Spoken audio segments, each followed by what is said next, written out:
بسم الله الحمد لله والصلاة والسلام على رسول الله. السلام عليكم ورحمة الله وبركاته.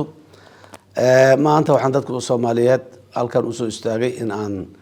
ku bogaadiyo farxadda wanaaga ay xusuusta mudan ee ay leedahay maalintii rasuulkeena calayhi salaatu wassalaam oo dhashay mawliidkii waaye maanta hay-adaha dawladda oo dhan waa la fasaxay qaanuunka dalkan ka mid tahay maalinta mawliidka maalin fasaxayna tahay public holiday waxa afka qalaad lagu yiraahdo marka dadka Soomaaliyeed meel kasta joogaan kuwa shaqada fasaxa ka ah kuwa kalaba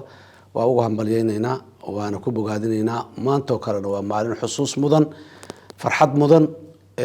maantii uu dhashay rasuulkeena subhanahu alayhi salatu wassalaam waaye maanta waa maalinta ugu muhiimsan oo inaan soo xasuusana ay tahay akhlaaqiyadkii dhaqankii subhanahu maxaan ku iraahdaa tawjiihintii ummadda muslimiinta uu hayay diintii oo ilaahay ku soo dejiyay rasuulkeena calayhi salaam quraan kariimka ah iyo rasuulka intuu joogay hoggaankiisa subhanahu iyo dadku inaan xusno ka sheekeyno ka hadalno isxasuusino maalin mudan waay nabi maxamed calayhi salaatu wassalaam muddadii uu ummadda uu noolaa adduunyada uu joogay maalintii maxaan ku iraahday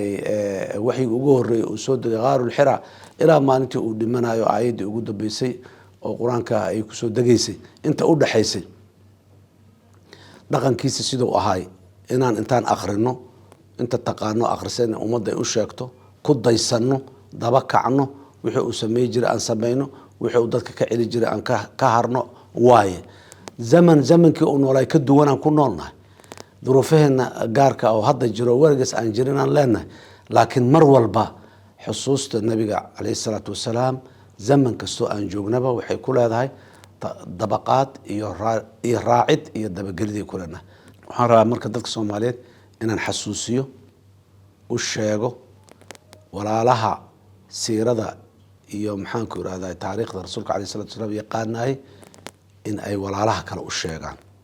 la isdhageysto la maqlo ka bacdina lagu camal falo lagu daysado dariiqiisa subhanahu la maro wuxuu naga reebay aan ka harno wuxuu na farayna aan fartoonaano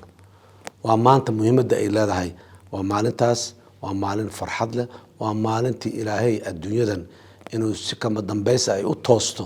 oo ilaahay oo muxuu ahaa awaamirtiisa iyo wanaagiisa uu ku soo degay naxariistiisa ay ku timiday naxariistaas maanta kala bilaabatay oo rasuulka dhalashadiisa ka soo bilaabatay inaan ku faraxno inaan qaadano inaan ku daysano inaan daba kacno ayaa waajib nagu wada dhamaanteen dadka Soomaaliyeed meel kasta oo jooga u hambalyeynaya